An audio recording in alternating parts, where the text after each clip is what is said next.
या prime minister Modi जब पहुंचे आईआईटी कॉन्वोकेशन, वहां पर किसी ने कहा कि गायत्री मंत्र पढ़ा जा रहा है।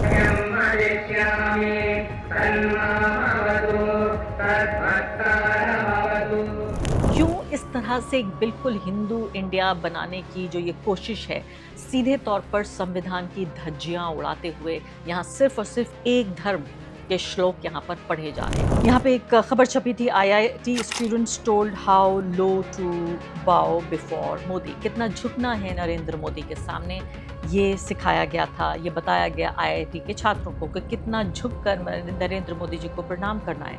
मैं गई यहाँ पर इस वेबसाइट पर, तो देखिए ये मिल गया। और दूसरी तरफ मैंने आपको सुनवाया कि किस तरह से राहुल गांधी संविधान की बात कर रहे हैं, राहुल गांधी लोकतंत्र की बात कर रहे हैं, युवाओं के अधिकार की बात कर रहे हैं। मैं कहती हूँ बिल्कुल स्टार्क, देखिए आप कितना फर्क है, जमीन और आसमान का फर्क है इन दोनों की भाषा में। नमस्कार, इस खास कार्यक्रम में आपका स्वागत है। मैं हूँ आरफा खानम शेरवानी। जिस युवा के भरोसे आरएसएस और बीजेपी सोच रहे थे कि इसके भरोसे ही हम इनको फुट सोल्जर यानी सिपाही बनाकर हिंदू राष्ट्र बनाएंगे, वही युवा लाखों की तादाद में राहुल गांधी की रैलियों में पहुंच रहा है। जी हाँ, एक तरह की सुनामी देखने को मिली प्रयागराज या इलाहाबाद में, उत्तर प्रदेश के, यानी कि योगी के गढ़ में। और जो खासकर राहुल गांधी के लिए भी उनका पारिवारिक, उनका घर रहा है, उनका फैमिली होम रहा है प्रयागराज में। आप जानते हैं कि जवाहरलाल नेहरू के लिए भी उनकी एक तरह से वो कर्म भूमि थी। तो इस तरह से आप ये देखिए कि हर वो मुद्दा जो आज हमारे युवा को प्रभावित कर रहा है, वो मुद्दा राहुल गांधी ने इस तरह से उठाया जिस तरह से उठाना चाहिए। और मैं यहाँ पर एक साफ तौर पर एक तरह का पैरेलल ड्रॉ करना चाहती हूँ कि एक प्रधानमंत्री जिनकी उम्र 75 साल से ऊपर जा चुकी है, वो भी युवाओं से बातचीत कर रहे थे, और दूसरी तरफ 56 साल के राहुल गांधी, वो भी युवाओं से बातचीत कर रहे थे। एक ही दिन में दो बड़े नेता, सबसे बड़ा विपक्ष का नेता और जाहिर सत्ता पक्ष का सबसे बड़ा नेता प्रधानमंत्री। आपको ये समझना होगा, और ख़ासकर मुझे लगता है अब तो ये कहने की भी ज़रूरत नहीं है, हमारी युवा आबादी इसको बेहतरीन तरीके से समझती है कि उसको किस तरह का नेता चाहिए और नेता से किस तरह की बातें चाहिए। जैसे कल को अगर ये मैं ये नहीं कह रही हूँ कि सिर्फ राहुल गांधी नेता होना चाहिए, क्योंकि समझने वाली बात यह है कि हमें पॉलिटिक्स क्या चाहिए, और वो पॉलिटिक्स जो नेता देता है उसको चुनना चाहिए। कल को राहुल गांधी मान लेते हैं अगर प्रधानमंत्री बन जाते हैं और धर्म की राजनीति करने लगते हैं, तो आपको लगता है कि क्या इसी तरह से मैं उनकी तारीफ करूंगी या मैं कहूंगी कि इस नेता को वोट मिलना चाहिए? आप साफ तौर पर वो स्टार्क, जो मैं कहूंगी डिफरेंस, उसको देखने की कोशिश कीजिए कि एक तरफ नरेंद्र मोदी वहां पहुंचते हैं, आईआईटी दिल्ली के कॉन्वोकेशन में पहुंचते हैं, वहां पर संस्कृत के श्लोक पढ़े जा रहे हैं। दूसरी तरफ राहुल गांधी जब पहुंच रहे हैं प्रयागराज, वहां छात्रों से बातचीत कर रहे हैं, वो लोकतंत्र की बात करते हैं, समानता की बात करते हैं, बंधुता की बात करते हैं, धर्मनिरपेक्षता की बात करते हैं।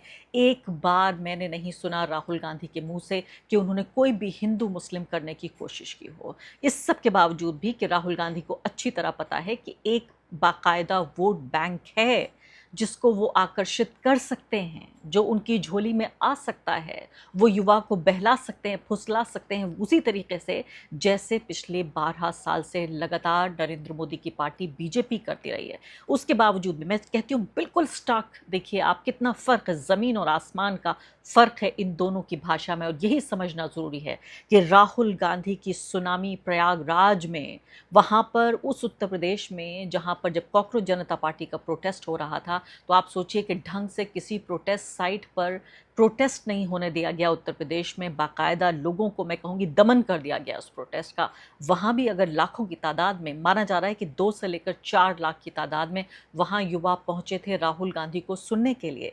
और अब तक राहुल गांधी का सिर्फ प्रोपेगेंडा सुनते आए थे कि उनके बारे में, उनके खिलाफ क्या प्रोपेगेंडा होता है। मुझे लगता है कि ये छोटी उम्र के जो खासकर युवा हैं, उन्होंने पहली बार राहुल गांधी को सुना, और इसीलिए हमने देखा कि इंस्टाग्राम, फेसबुक और बाकी जो स्नैपचैट, इस तरह की ऐप्स पर एक तरह से न सिर्फ कि राहुल गांधी से मिलने लोग पहुंचे, बल्कि उनके बारे में पोस्ट करने के लिए। या प्राइम मिनिस्टर मोदी जब पहुंचे आईआईटी कॉन्वोकेशन, वहाँ पर किसी ने कहा कि गायत्री मंत्र पढ़ा जा रहा है, तो फिर उसको दुरुस्त किया जा रहा है कि ये गायत्री मंत्र नहीं है, तो फलां कोई और मंत्र है, इसको शिक्षावली कहा जाता है। ये तैतृत्यता उपनिषद का पहला चैप्टर है, और इसका मतलब है ये हमारा सिविलाइजेशनल वैदिक कोड है, और छात्रों को पढ़ने के लिए, लर्निंग के लिए इस्तेमाल किया जाता है। पहले सुन लेते हैं।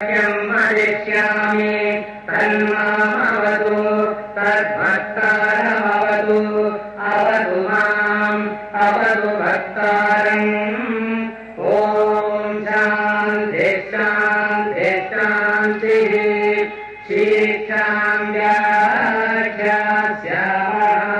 वर्णस्वरः मात्राबलम् तो आपने सुना कि किस तरह से मोदी जी वहाँ पर मौजूद थे। तमाम लोग जब ये संस्कृत के श्लोक पढ़े जा रहे थे तो खड़े हुए, जो हमारे संविधान के बिल्कुल विरोध में है, पूरे तरीके से संविधान के विरोध में है कि किसी भी तरीके की जो शिक्षा की जगह है, जो शैक्षणिक संस्थान है, वहाँ पर किसी भी तरीके से किसी धर्म का प्रचार या प्रसार हो। अब यहाँ पर इसको डिफेंड करने की कोशिश हो रही है कि नहीं, ये तो गायत्री मंत्र नहीं है, ये तो फलां उपनिषद का जो है वो फलां श्लोक है। तो ऐसे तो बहुत सारे कुरान में इस तरह की कई आयतें हैं, इस तरह के कई वर्सेस हैं जो सिर्फ शिक्षा की बात करते हैं। लेकिन कुरान एक धार्मिक किताब है, वो एक ख़ास धर्म के मानने वाले लोगों के ज़रिए पढ़ी जाती है। अगर किसी और दूसरे धर्म के मानने वाले को अगर दिलचस्पी है तो वो अपने स्टडी मटेरियल के लिए पढ़ सकता है कुरान, या उन आयतों को पढ़ सकता है, उन वर्सेस को पढ़ सकता है जहाँ शिक्षा की बात कही गई है। मुझे पूरा यकीन है इसी तरीके से बाइबल और गुरु ग्रंथ साहब में भी इस तरह की बातें लिखी होंगी जहाँ शिक्षा, लर्निंग या बुद्धि को लेकर या तमाम तरह से जो ज़िंदगी का एक दर्स है, एक सबक है, उसको लेकर बातें कही गई होंगी। तो वो सब क्यों नहीं ले आए यहाँ पर? अगर ये उपनिषद के श्लोक पढ़े गए तो कुरान की भी कुछ बातें पढ़ी जाती, तो फिर तो सिखों के भी धर्म ग्रंथ के बारे में और बाइबल को भी ले आया जाता, और भी भारत में कई धर्म हैं। तो क्यों इस तरह से एक बिल्कुल हिंदू इंडिया बनाने की जो ये कोशिश है? मैं किसी श्लोक के अगेंस्ट नहीं हूँ, कहीं से भी आपको मिले शिक्षा, कहीं से भी लर्निंग मिले, ले लेनी चाहिए। मैं खुद पढ़ती हूँ अलग अलग जो धर्म ग्रंथ हैं, उनकी जो शिक्षा है उसके बारे में। लेकिन इसका मतलब ये नहीं है कि यहाँ पर खासकर प्रधानमंत्री जब वहाँ मौजूद हों, सीधे तौर पर संविधान की धज्जियाँ उड़ाते हुए यहाँ सिर्फ और सिर्फ एक धर्म के श्लोक यहाँ पर पढ़े जा रहे हैं। और दूसरी तरफ मैंने आपको सुनवाया कि किस तरह से राहुल गांधी संविधान की बात कर रहे हैं, राहुल गांधी लोकतंत्र की बात कर रहे हैं, युवाओं के अधिकार की बात कर रहे हैं। और यहाँ पर एक और महत्वपूर्ण बात आपको बताना चाहती हूँ, जिस तरह का मैसेज राहुल गांधी ने इलाहाबाद की प्रयागराज की इस रैली से दिया कि 50 करोड़ युवा इस वक्त हमारे पास हैं, और जो यूथ पोटेंशियल है उसका उन्होंने जिक्र किया कि पूरी दुनिया में सबसे ज़्यादा जो यूथ का पोटेंशियल है, यानी जितनी ताकत है वो हमारे पास है। और इसके अलावा डेटा का उन्होंने जिक्र किया कि 1 GB पर डे हमारा युवा इस्तेमाल करता है। तो वो कह रहे हैं कि युवा हम युवाओं की शक्ति और डेटा उसके पास है, लेकिन जो दौलत है उसकी डकैती हो रही है। मैं यहाँ राहुल गांधी की वाकई मैं कह रही हूँ कि दिल खोल के तारीफ़ करना चाहती हूँ। विपक्ष में बहुत सारे नेता हैं, आप जानते हैं, मैं नाम ले सकती हूँ, जो कि कहीं ना कहीं कोई तो सॉफ्ट हिंदुत्व की राजनीति करता है, तो कोई इस तरह की राजनीति करता है कि सीधे तौर पर जिसे कहते हैं कि बुल को उसके हॉर्न से पकड़ लेना, सींग से पकड़ लेना, वो नहीं करता। राहुल गांधी यहाँ सीधे तौर पर अडानी, मोदी, शाह और भागवत, इन तीनों की तस्वीरों को आप स्क्रीन पर देख रहे हैं, तो सीधे तौर पे कह रहे हैं कि ये 3 लोग हैं जो जिम्मेदार हैं आपके साथ जो बदसलूकी हो रही है, आपके साथ जो गैर बराबरी हो रही है, अब इस लोकतंत्र की जो हत्या हो रही है, जो हमारा गरीब पढ़ा लिखा और बेरोज़गार युवा है, ख़ासकर उसको कैटर करने की कोशिश कर रहे हैं। और पूरे तरीके से भारत में मैं तो ये कहूँगी कि ये कोई एक ऐसी आंदोलन नहीं है जो हुआ और ख़त्म हो गया। मुझे लगता है कि ये ऑन गोइंग इस तरह का आंदोलन है जो अभी जंतर मंतर पर हो रहा था, अलग जगहों पर देखने को मिल रहा है। राहुल गांधी में आपको लगता है कौन सा युवा पहुंच रहा है? वही युवा जो इलाहाबाद से लेकर लखनऊ से लेकर अलग अलग जगहों से, उत्तर प्रदेश के बहुत सारे लोगों से मैं मिली थी जंतर मंतर पर, कि वो जंतर मंतर का प्रोटेस्ट ख़त्म हो गया है, तो वो ढूंढ रहा है कि हमारे नेता कहाँ हैं, हम कहाँ अपनी बात रखें। और राहुल गांधी ने साफ तौर पर ये बात भी कही कि कैसे जो पब्लिक सेक्टर की नौकरियाँ हैं उनको लगातार ये सरकार खा रही है, प्राइवेट सेक्टर में भी नौकरियां पैदा नहीं हो रही हैं, क्योंकि प्राइवेट सेक्टर में भी कारोबार का माहौल लगातार कम हो रहा है। सबसे अच्छी बात मुझे ये लगी कि जो नरेंद्र मोदी की रैलियों में, उनके किसी भाषण में, उनके किसी कार्यक्रम में आज तक आपने एक व्यक्ति का नाम बताइए जिसको उन्होंने मौका दिया और उसकी बात सुनी हो। नरेंद्र मोदी सिर्फ और सिर्फ अपने मन की बात कहना जानते हैं, सुनना नहीं जानते। मैं चाहती हूं कि आप इस मौके का फ़ायदा उठाइए। इस कार्यक्रम को आप देख रहे हैं तो छात्रों की वो आवाज़ जो राहुल गांधी ने उठाई, आप सुनिए यहाँ पर। ये जो बोलेंगे ये आप सबके दिल में है।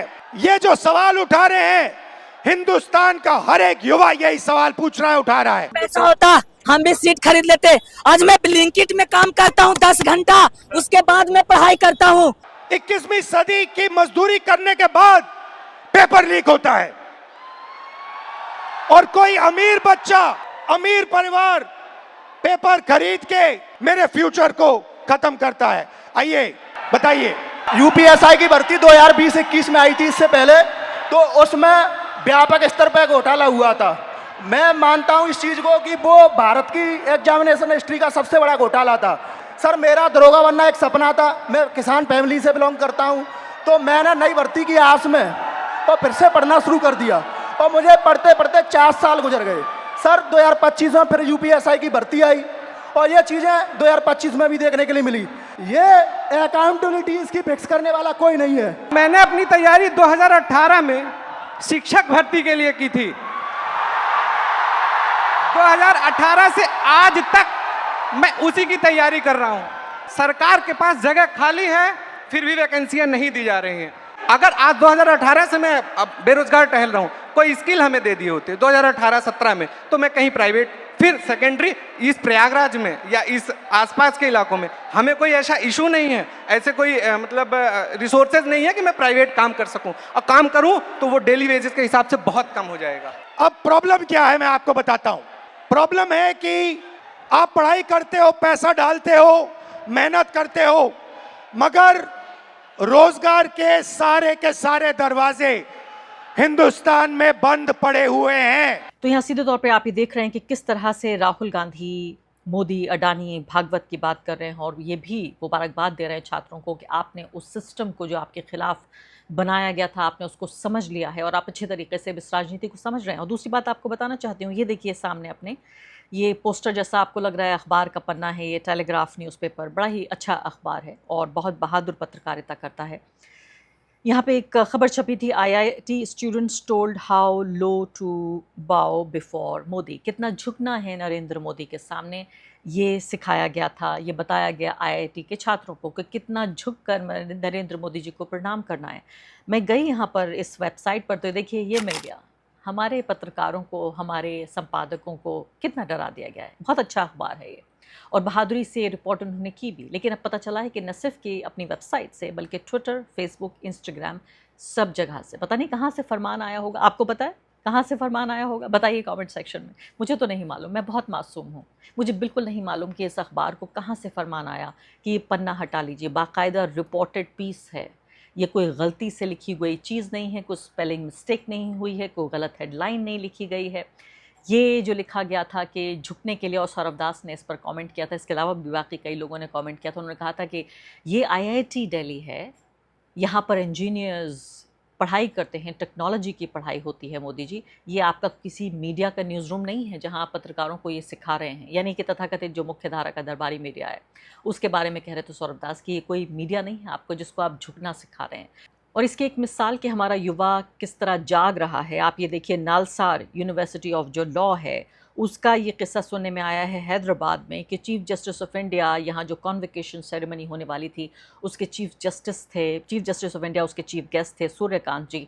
और छात्रों ने जब ये खबर सुनी, हालांकि अभी तक फाइनलाइज नहीं हुआ था उनका स्केड्यूल, लेकिन जब छात्रों ने ये खबर सुनी तो सीधे तौर पर उन्होंने विरोध प्रदर्शन किया कि उनको बिल्कुल नहीं चाहिए, ख़ासकर 2026 के बैच के लोग जो पास आउट करके जाएंगे और वकील बनेंगे, आने वाले दिनों में जज बनेंगे, वो सीधे तौर पर जो हमारे चीफ जस्टिस ऑफ इंडिया हैं उनके कॉकरोच वाले रिमार्क्स से बहुत नाराज़ थे। और जिस तरह से उसके बाद से भी जो अदालतों का जो रवैया रहा है, तो सीधे तौर पर उन्होंने ये कहा, उनकी आंखें खुल गई हैं। आप ये देखिए, खासकर दिल्ली में जो प्रोटेस्ट हुआ जंतर मंतर पर, उसके बाद से सीधे तौर पर देखा जा रहा है तो यहाँ पर नालसार जो हैदराबाद में लॉ यूनिवर्सिटी है उसके छात्रों ने प्रोटेस्ट किया है कि हमें बिल्कुल नहीं चाहिए CJI इस कार्यक्रम में भाग ना लें, वो चीफ गेस्ट ना बने इसमें।